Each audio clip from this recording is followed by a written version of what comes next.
In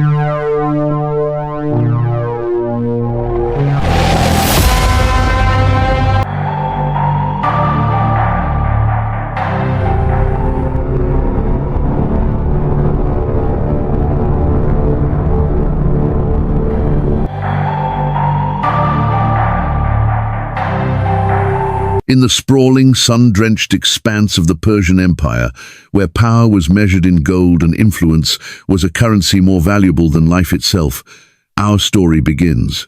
It is a tale that resonates through the corridors of history, not with the clash of armies, but with the quiet, unyielding courage of a single soul. This is the story of Esther, a name that would come to symbolize hope in the face of annihilation. But it is also a story that holds a profound secret, a silent actor whose name is never once spoken, yet whose hand guides every pivotal moment. It is a chronicle of divine providence, a masterpiece of unseen power, working through the willing and the unwitting, the proud and the humble, to achieve a purpose far grander than any empire. Our scene opens in the citadel of Susa, the winter capital of the mightiest kingdom the world had ever known. The year is the third of the reign of King Ahasuerus, known to the Greeks as Xerxes, a man whose dominion stretched from the dusty borders of India to the verdant lands of Ethiopia. For 180 days, he had paraded the vast wealth of his glorious kingdom before his princes and savants, an opulent, breathtaking display of power. And now, to conclude this marathon of magnificence, he was hosting a 7-day feast for all the people in Susa, from the greatest noble to the lowliest citizen. Imagine the palace courtyard, transformed into a paradise on earth. White and violet curtains, fastened with cords of fine linen and purple to silver rings and marble pillars, billowed in the gentle breeze. Couches of gold and silver rested upon a pavement of porphyry, marble, mother of pearl, and other costly stones. Wine from the royal cellars flowed without restraint, served in golden goblets, each one a unique work of art. The air was thick with the scent of roasted meats, exotic spices, and the intoxicating aroma of 1,000 blooming flowers. It was a sensory overload, a kingdom flexing its muscles, a king declaring to the world, "I am the center of the universe." King Ahasuerus sat on his throne, his mind clouded by 7 days of ceaseless drinking. The wine had loosened his judgment and inflated his pride to a dangerous degree. He looked out at the sea of adoring, sycophantic faces and felt a surge of supreme ownership. He owned all this, the land, the wealth, the people, and he owned the most beautiful woman in all of it, Queen Vashti. In his wine-soaked mind, she was not his partner, but his ultimate possession, the final, most perfect jewel in his collection. A reckless thought, born of arrogance and alcohol, took root. He would not just possess her, he would display her. He summoned his 7 most trusted chamberlains. "Go," he commanded, his voice slurred but firm with royal authority. "Bring Queen Vashti before me, wearing her royal crown. I will show the peoples and the princes her beauty, for she is lovely to behold."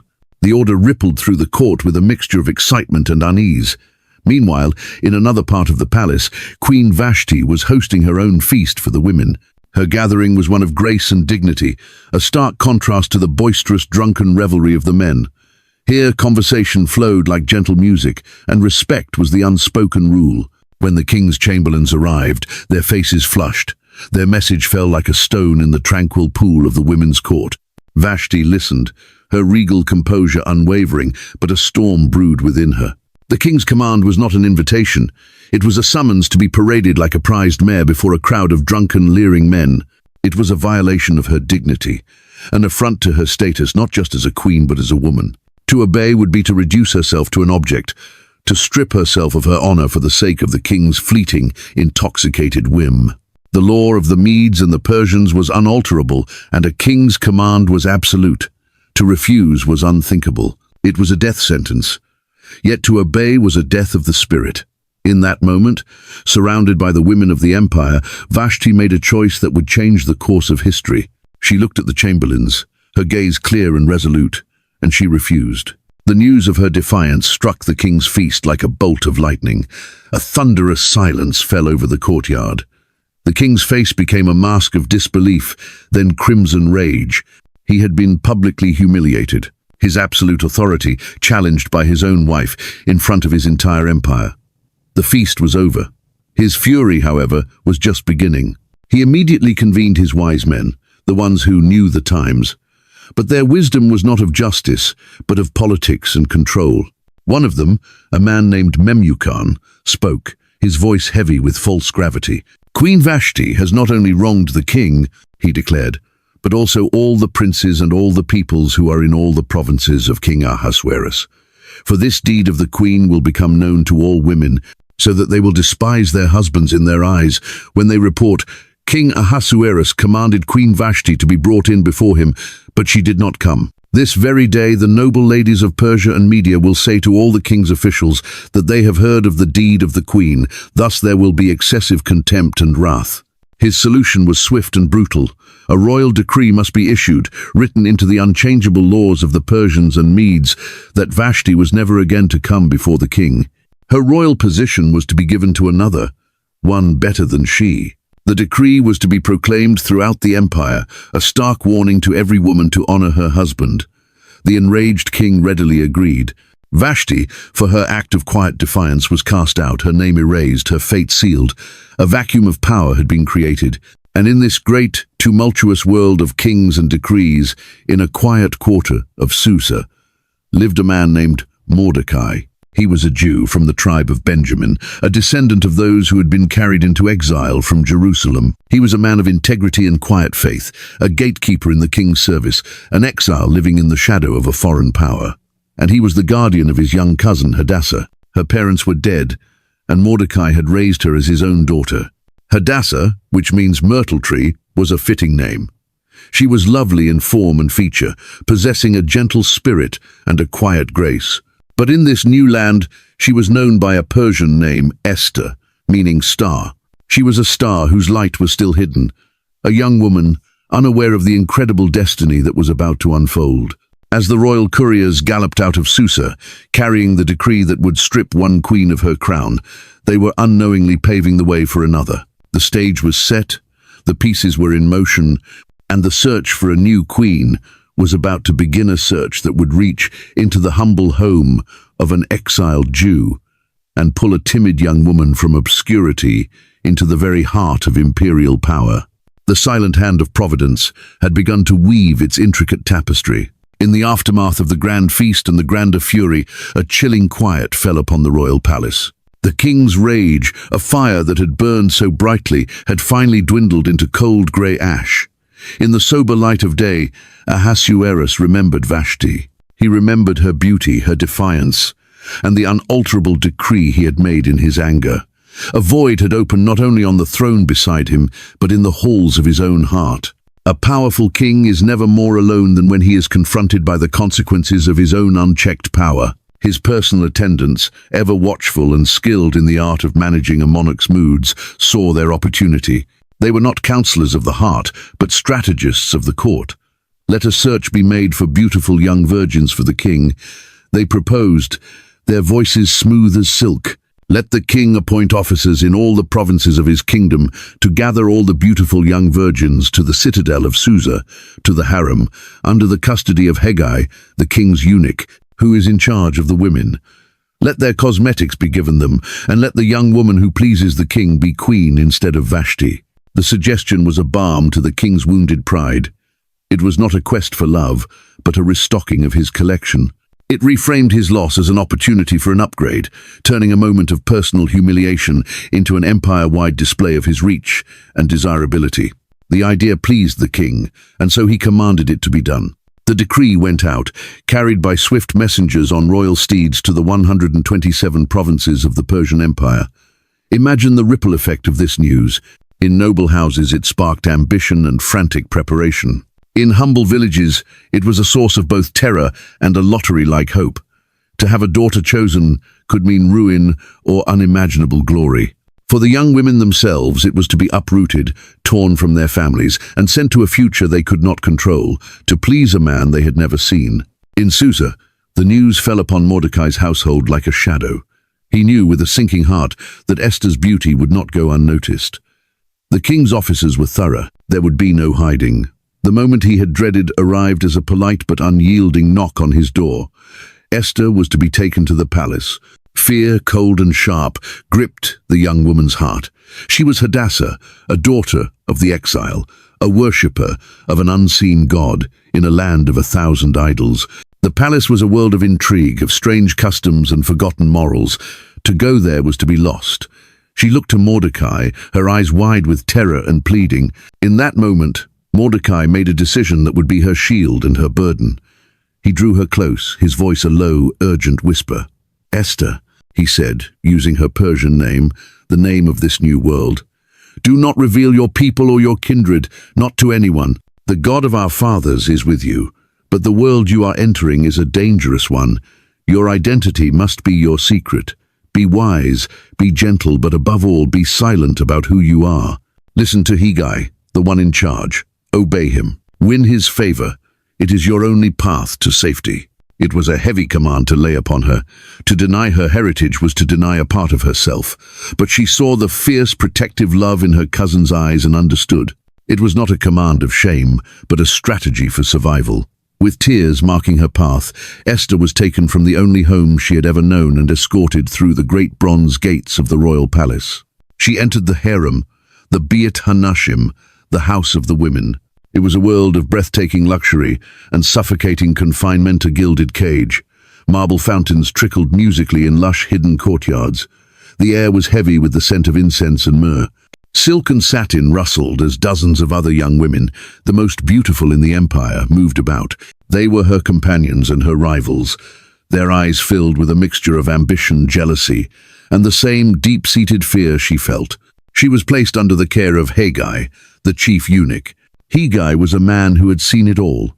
He had seen ambition turn to poison and beauty fade into bitterness.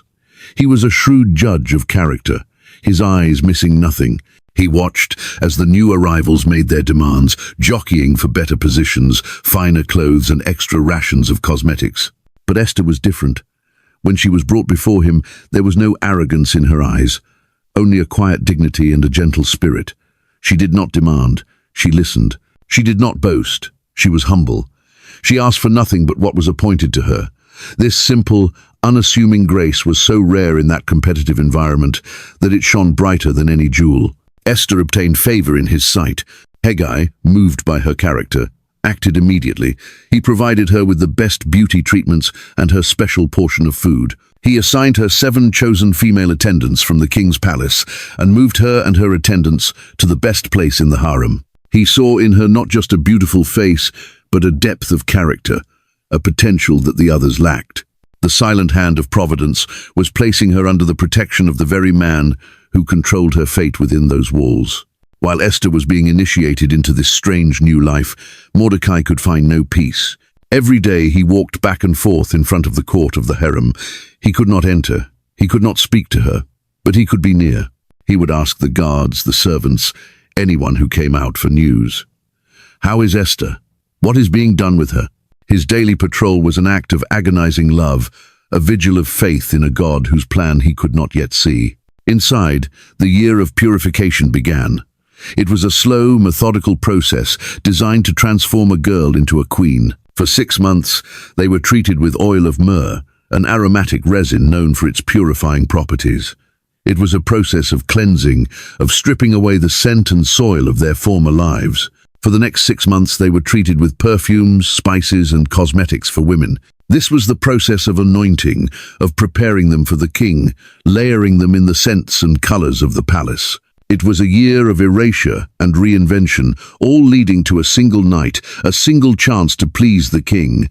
As Esther moved through these rituals, a hidden star in a constellation of beauties, she held her cousin's words close to her heart, her true identity a secret buried deep within, waiting for its appointed time to shine. The days in the harem bled into one another, a long, perfumed procession of preparation and anticipation. One by one, as their year of beautification concluded, the virgins were summoned to the king.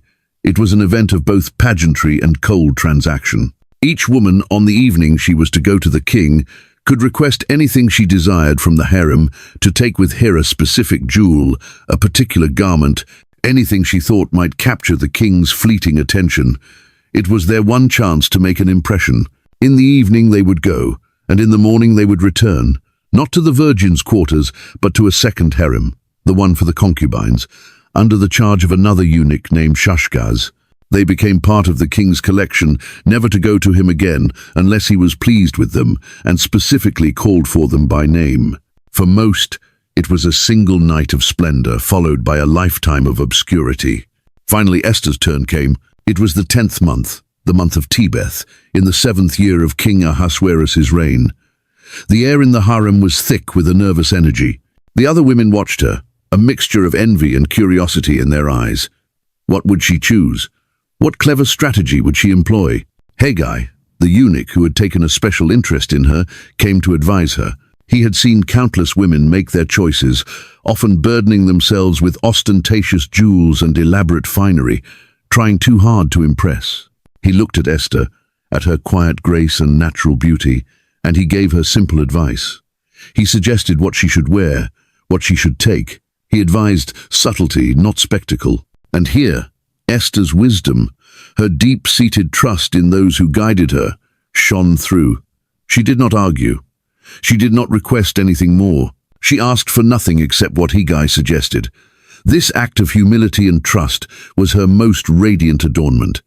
As she walked from the harem to the king's palace, she was a portrait of understated elegance. She did not need to be laden with gold, for her character was her greatest treasure. She won the favor of everyone who saw her. When she was brought before King Ahasuerus, he was immediately captivated.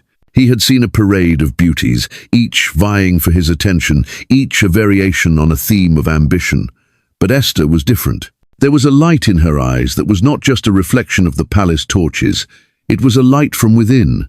There was a gentle strength in her presence that was more powerful than any overt display of charm. The king loved Esther more than all the other women, and she obtained grace and favor in his sight more than all the other virgins.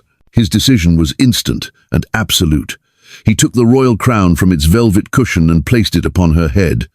He made her queen instead of Vashti. The search was over. The hidden star now shone at the very center of the empire. To celebrate, the king gave a great banquet, the Feast of Esther, for all his officials and servants. He proclaimed a holiday throughout the provinces and distributed gifts with royal generosity. For a moment, it seemed like a fairy tale ending. The humble orphan had become the powerful queen, but destiny had more in store for her than a life of comfort. Even as queen, Esther remained obedient to Mordecai's command, her secret held tight. And Mordecai, ever watchful, continued his duties at the king's gate. It was from this humble post that his own moment of significance would arise. While sitting there, he overheard two of the king's chamberlains, Bigthana and Teresh, doorkeepers who had become filled with resentment, plotting to assassinate King Ahasuerus. Their whispers were venomous, their plan deadly. Mordecai did not hesitate. The king was a pagan ruler of a foreign empire, but he was the ordained authority. To protect him was to uphold order. He immediately sent word to Queen Esther, and she in turn reported the conspiracy to the king, making sure to credit Mordecai. An investigation was swiftly launched. The plot was confirmed, and the two traitors were arrested and hanged on a gallows. And the event was recorded, as all such important matters were, in the Book of the Chronicles, the official record of the kingdom, in the presence of the king. A good deed was done, a life was saved, a record was made. And then it was forgotten. No reward was given, no promotion was offered. The great machinery of the empire moved on, and Mordecai's act of loyalty became a mere footnote in a dusty scroll. But the hand of providence wastes nothing. That single unrewarded act of faithfulness was a seed planted, lying dormant, waiting for the precise moment to sprout. Soon after these events, the king's favor shifted. He chose to elevate a man named Haman, the son of Hammedatha the Agagite. The title Agagite was not merely a name, it was a lineage tracing back to Agag, the king of the Amalekites, an ancient and bitter enemy of the Israelites. Haman was a man whose soul was a cavern of pride. The king promoted him and set his seat above all the other princes. A new decree went out. All the king's servants at the royal gate were to bow down and pay homage to Haman. The servants at the gate complied. They bent the knee. They prostrated themselves. It was the law. It was a matter of survival. All except one. Mordecai would not bow. He would not pay homage. Day after day, the other officials questioned him. Why do you transgress the king's command? It was a simple act, they argued, a gesture of respect for the office, if not the man. But for Mordecai, it was more. To bow to Haman, a descendant of the Amalekites, a man who embodied such arrogant evil, was an act of idolatry. It was a betrayal of his God, the only one to whom he would bow. He stood firm, simply telling them, "I am a Jew." Their patience wore thin. This was not just disobedience, it was dangerous defiance. To see if Mordecai's behavior would be tolerated, they reported it to Haman. At first, Haman simply noticed the one rigid figure in a sea of bowing forms. It was an annoyance. But when he was told who the man was, and that his refusal was a matter of his Jewish identity, the annoyance curdled into a black and venomous rage. Haman's pride, a monstrous and fragile thing, could not bear this slight. To punish one man, however, seemed beneath him. Such a small revenge would not satisfy the immensity of his wounded ego. His hatred, ignited by a single silent act of defiance, exploded into a genocidal fire. He would not just destroy Mordecai, he would obliterate his entire race. He would wipe the Jewish people from the face of the earth. In the shadow of Esther's throne, a monstrous plan was beginning to take shape. Haman's hatred, once kindled, became an all-consuming obsession. He was a man intoxicated by power, and Mordecai's refusal to bow was a bitter poison in his cup of glory. Every time he passed through the king's gate and saw that solitary, unbent figure, his fury was stoked anew. The very existence of Mordecai and his people became an intolerable stain on the fabric of Haman's perfect world. But Haman was a man who believed in omens and destiny, a practitioner of the dark arts of a pagan world. He would not act on simple impulse. He would let fate, as he perceived it, guide his hand. In the first month, the month of Nisan, in the 12th year of King Ahasuerus' reign, Haman commanded that the that is, the lot be cast before him. Day by day, month by month, the lots were cast to determine the most auspicious time for his horrific plan. The dice of fate tumbled, guided by an unseen hand that Haman mistook for his own good fortune. The lot fell on the 13th day of the 12th month, the month of Adar, nearly a full year away. This long delay, which Haman saw as a sign to prepare his scheme perfectly, was in fact an act of divine mercy, an opening of a window of time for providence to work. With his chosen date secured, Haman went before King Ahasuerus. He did not enter with a face contorted by rage, but with the smooth, calculated mask of a concerned statesman. He bowed low, his voice a polished instrument of deception. "Your Majesty," he began, "there is a certain people scattered and dispersed among the peoples in all the provinces of your kingdom. Their laws are different from all other peoples, and they do not keep the king's laws. Therefore, it is not for the king's profit to let them remain."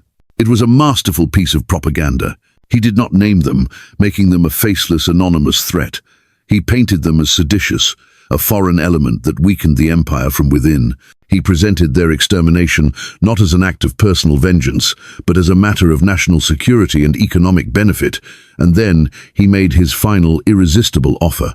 "If it pleases the king, let a decree be written that they be destroyed, and I will pay 10,000 talents of silver into the hands of those who have charge of the king's business, to bring it into the king's treasuries." 10,000 talents of silver.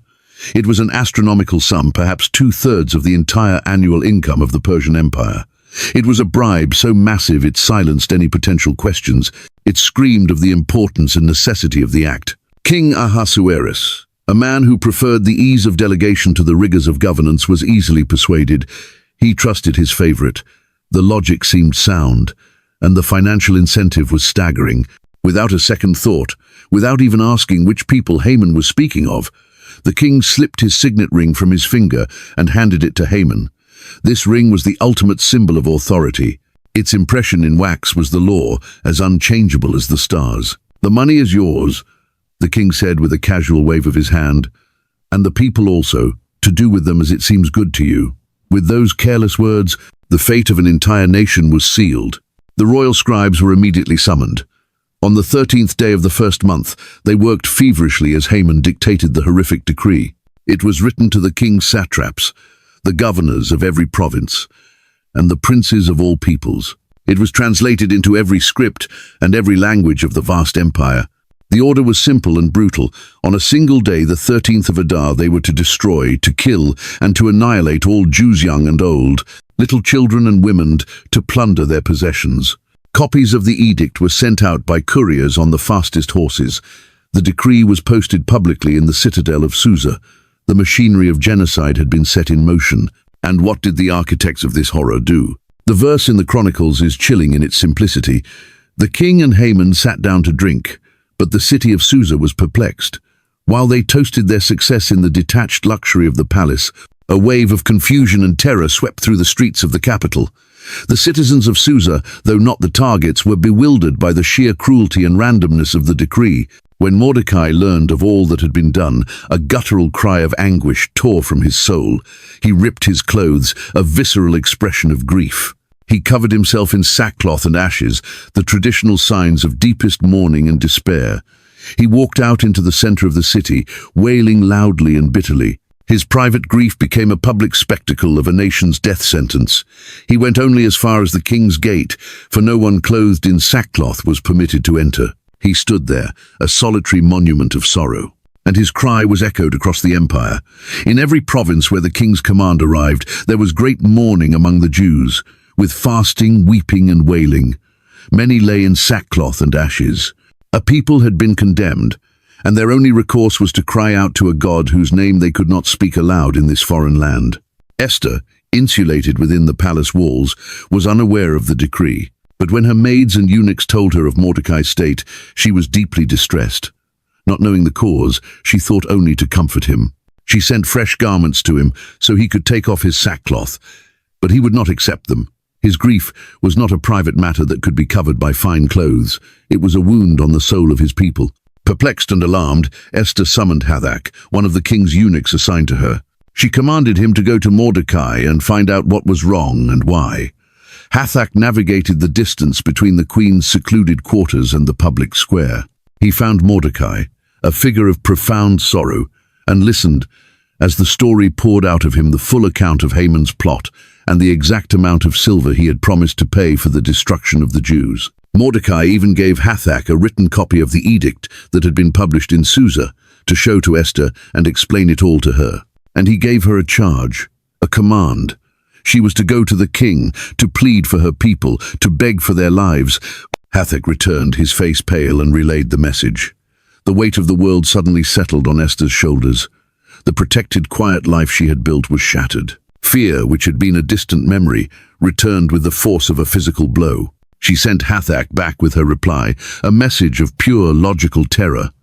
All the king's servants and the people of the king's provinces know that any man or woman who goes into the inner court to the king, who has not been called, he has but one law: put all to death, except the one to whom the king holds out the golden scepter, that he may live. Yet I myself have not been called to come into the king for 30 days. 30 days. In the politics of the royal court it was an eternity. It meant she had fallen out of favor. To approach him now, unbidden, was not just a risk, it was suicide. When Mordecai received her answer, he did not send back words of comfort. He sent back words of fire, a message designed to burn away her fear and forge it into courage. Do not think in your heart that you will escape in the king's palace any more than all the other Jews. For if you remain completely silent at this time, relief and deliverance will arise for the Jews from another place, but you and your father's house will perish. Yet who knows whether you have come to the kingdom for such a time as this? His words struck her with the force of revelation. For such a time as this, it was no longer about her survival. Her life in the palace was an illusion of safety. The decree made no exceptions for queens, and more than that, her position was not an accident. Her crown was not just for comfort and privilege, it was for purpose. The unseen hand that had guided her from an orphan's home to a queen's throne had done so for this very moment. This was her destiny. The fear did not vanish, but it was now overshadowed by a new, steely resolve. Esther made her decision. She sent her final message back to Mordecai. Go, gather all the Jews who are present in Susa and fast for me. Neither eat nor drink for 3 days, night or day. My maids and I will fast likewise.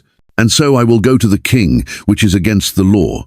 And then she spoke the words that would echo through eternity, a statement of ultimate surrender and absolute courage. And if I perish, I perish. For 3 days, a sacred silence fell over the Jewish quarter of Susa. In homes and hidden synagogues, a people united in desperate prayer. They fasted from food and water, their physical hunger a mirror of their spiritual hunger for deliverance. They were a nation on its knees, their collective faith a silent, powerful force rising toward heaven. In the opulent heart of the palace, Esther and her 7 maids did the same. The queen, stripped of her royal finery, knelt in sackcloth, her prayers mingling with those of her people. She was no longer just Esther, the beautiful queen. She was Hadassah, a daughter of Israel, preparing for a battle where her only weapons were faith and courage. At the end of the 3rd day the fast was broken. Esther rose, bathed and anointed herself. She put on her royal robes, each layer of silk and gold a piece of armor for the ordeal ahead. She was no longer the timid girl who had entered the palace. She was a sovereign on a mission, her face a mask of regal calm that concealed a pounding heart. She had made her choice. The outcome was now in the hands of a God whose name she could not speak, but in whose presence she had lived for the past 3 days. She walked purposefully through the polished corridors of the palace towards the inner court, the forbidden space. Each step was a defiance of the law. The guards watched her, their faces impassive but their eyes wide with shock. No one entered here unsummoned. She reached the threshold of the court, directly in front of the king's hall. King Ahasuerus was seated on his royal throne, facing the entrance. He was attending to matters of state, his mind occupied with the vast machinery of his empire. He looked up, and his eyes fell upon her. He saw Queen Esther standing in the court. For a moment, the world seemed to hold its breath. Would his face harden with the anger of a king whose authority had been challenged? Or would his heart soften? And in that pivotal moment, grace won. Something in her bearing the quiet courage, the desperate vulnerability, the sheer radiance of her presentized him completely. He was not angry, he was pleased with her. He smiled and extended the golden scepter that was in his hand toward her. It was the sign of life, of acceptance. Esther slowly approached, and with a hand that trembled slightly, touched the tip of the scepter. The first and most dangerous hurdle had been cleared. "What do you wish, Queen Esther?" the king asked, his voice warm with affection. "What is your request? It shall be given to you, to half the kingdom." He was ready to grant her anything, but Esther, guided by a wisdom beyond her years, did not pour out her desperate plea. The moment was not right. The foundation had not yet been laid. Her strategy was one of patience and precision. "If it pleases the king," she replied, her voice steady, "let the king and Haman come today to the banquet that I have prepared for him." This was unexpected. A private banquet? Ahasuerus was intrigued, and Haman's inclusion piqued his curiosity. "Bring Haman quickly," he commanded his servants, "that he may do as Esther has said." That evening, at the first banquet, the atmosphere was intimate and luxurious. The king and Haman reclined on plush couches while Esther personally attended to them. As they were drinking wine, the king, his curiosity now fully engaged, asked her again, "What is your petition?" "It shall be granted to you." "And what is your request?" "Up to half the kingdom. It shall be performed." Again, Esther demurred. She was weaving a web of suspense, making the king understand that her request was no mere whim, but a matter of supreme importance. "My petition and my request is this," she said, her eyes meeting the king's. "If I have found favor in the sight of the king, and if it pleases the king to grant my petition and perform my request, let the king and Haman come to the banquet which I will prepare for them tomorrow, and then I will do as the king has said." Haman left the banquet that night, walking on air. His heart was joyful, his spirit soaring. He had been singled out, honored above all other princes, invited not once but twice to a private banquet with the king and queen. His status was unassailable. He was the most powerful, most favored man in the empire.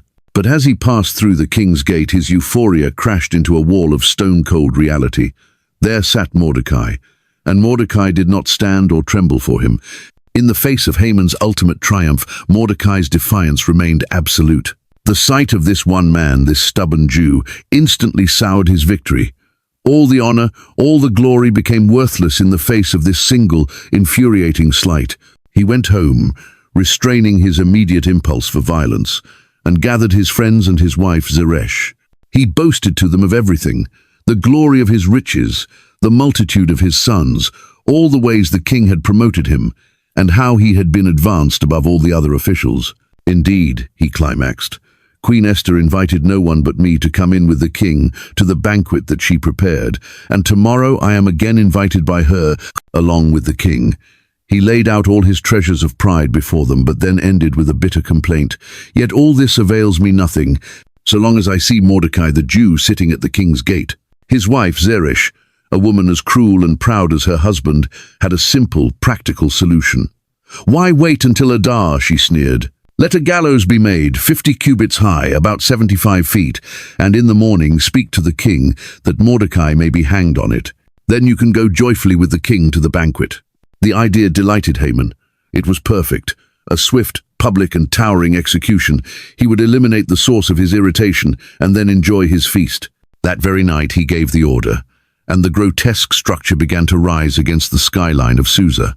But while Haman was building his gallows and dreaming of revenge, another man could not sleep. In the royal bedchamber, King Ahasuerus tossed and turned. A strange insomnia had seized him. The gears of providence were grinding, and they ground away the king's slumber. To pass the long hours of the night, he commanded that the book of the records of the Chronicles, the official state diary, be brought and read to him. A servant unrolled a scroll and began to read, his voice a droning monotone in the quiet of the night. He read of trade agreements, of minor appointments, of tedious court proceedings. The king listened with half an ear, his mind wandering. And then the servant read the entry about Bigthana and Teresh, the two eunuchs who had plotted to assassinate the king. He read how the plot had been discovered and reported by a man named Mordecai. The king's mind, foggy with sleeplessness, suddenly sharpened. "What honor or dignity has been bestowed on Mordecai for this?" he asked. The servants, after a moment of checking, replied, "Nothing has been done for him. A good deed of such magnitude, saving the king's very life, had gone completely unrewarded. An injustice had been committed, a debt was outstanding." Just as the first light of dawn was breaking, the king, now wide awake and intent on righting this wrong, heard footsteps in the outer court. "Who is in the court?" he called out. It was Haman. He had risen early, too excited to sleep, and had come to the palace to be the first to speak to the king. He had come to ask for Mordecai's life to be taken. He was about to step from the darkness of the courtyard into the light of the throne room, completely unaware that he was walking from his own triumphant fantasy into a divinely orchestrated reality that would turn his world upside down. Haman strode into the throne room, his heart swelling with anticipation. The gallows stood ready, a stark silhouette against the morning sky. His request was simple, his victory assured. Before he could even open his mouth, however, the king spoke first, his voice carrying the weight of a monarch on a mission. "Haman," he asked, "what shall be done for the man whom the king delights to honor?" A slow, brilliant smile spread across Haman's face. Who else could the king possibly delight to honor more than him? He had just been promoted above all others and was the queen's exclusive guest. This was his moment. His mind raced, constructing the most extravagant public display of honor imaginable, a ceremony fit for a god, and by extension, fit for himself. "For the man whom the king delights to honor," Haman began, his voice dripping with self-importance, "let a royal robe be brought, which the king has worn, and a horse on which the king has ridden, which has a royal crest placed on its head.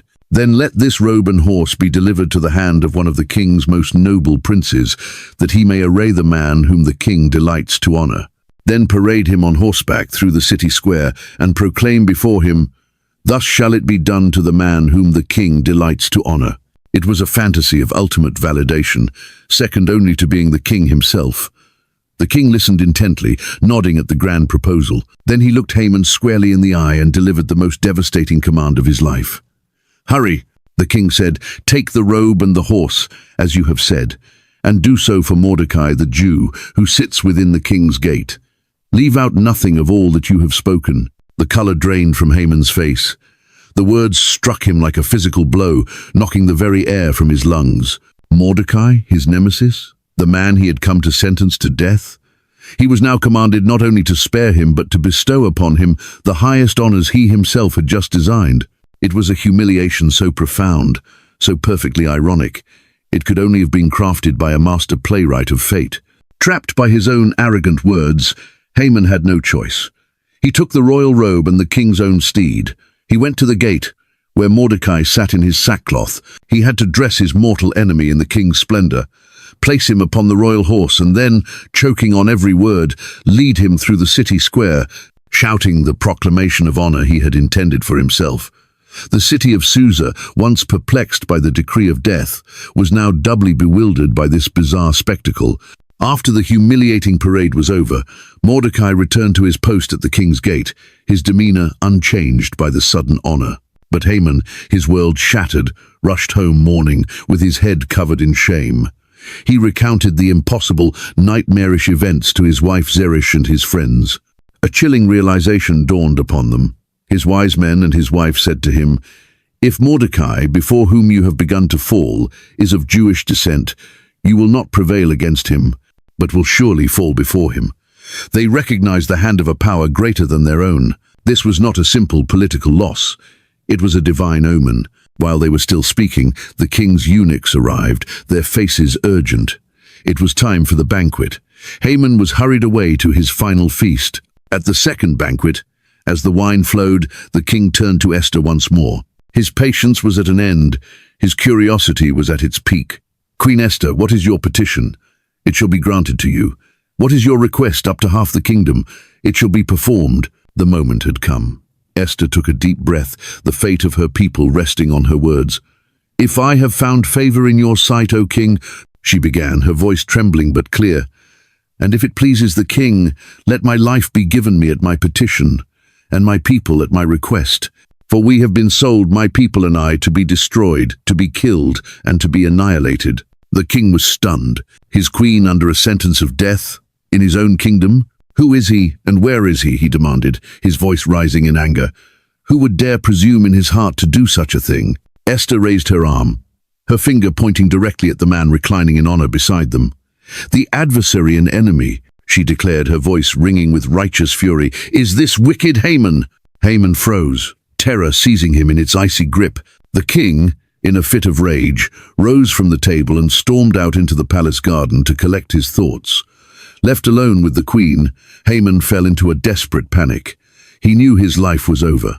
He threw himself onto the couch where Esther was reclining, begging, pleading for his life. At that exact moment, the king returned from the garden. The sight that met his eyes was Haman, fallen upon his queen. In his rage, the king could only see one thing. "Will he even assault the queen while I am in the house?" he roared. As soon as the words left the king's mouth, the guards covered Haman's face. It was the signal of condemnation.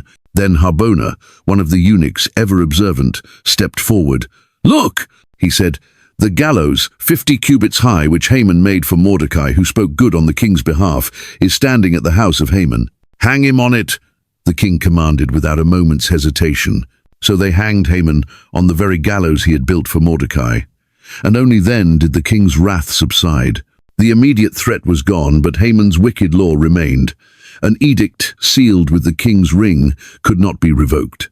Esther once again approached the king, this time falling at his feet, weeping, begging him to avert the evil plan. The king, his heart moved, extended the golden scepter once more. He gave Haman's house to Esther, and Haman's signet ring the ring of power to Mordecai. Then the king gave them the solution. "You yourselves write a decree concerning the Jews as you please in the king's name, and seal it with the king's signet ring." A new decree was written, not to revoke the first, but to counteract it. It granted the Jews in every city the right to gather and protect their livestock, destroy, kill, and annihilate any armed force that might attack them, their little ones and their women, and to plunder their possessions.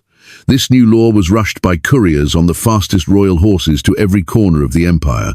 Where the first decree had brought darkness and mourning, the new one brought light and gladness, a feast and a holiday. Mordecai, now second in command of the entire empire, walked out from the palace in royal apparel of blue and white, with a great crown of gold and a robe of fine linen and purple. And as the Jewish people celebrated, a fear of them fell upon their neighbors. Many people of the land became Jews, for the terror of the Jews had fallen upon them. They saw the clear hand of a mighty God protecting his people. When the fateful 13th day of Adar arrived, the Jews were ready. They defended themselves and were victorious over their enemies. Even the satraps and governors helped them, because the fear of Mordecai was great. The 10 sons of Haman were also killed, and at Esther's request, their bodies were hanged publicly, a final stark warning against anti-Semitism.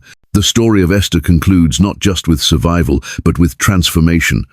A timid orphan becomes a courageous queen. A faithful gatekeeper becomes a powerful prime minister. A people condemned to die are given a new life. And through it all, a silent, unnamed God weaves a tapestry of coincidences.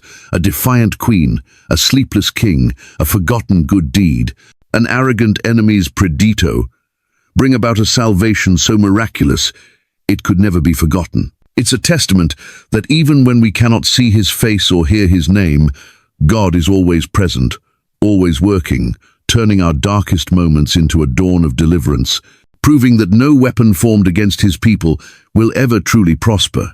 He can use anyone, no matter how small or afraid, to achieve his grand purposes, if only they are willing to say, for such a time as this, if I perish, I perish. If this story has touched your heart, we invite you to join us on this journey of faith. Please subscribe to Jesus and Tomorrow and click the notification bell so you won't miss our next message. Together, let's discover the heart of Jesus for today and for our tomorrow. God bless you. If this story has touched your heart, we invite you to join us on this journey of faith. Please subscribe to Jesus and Tomorrow and click the notification bell so you won't miss our next message.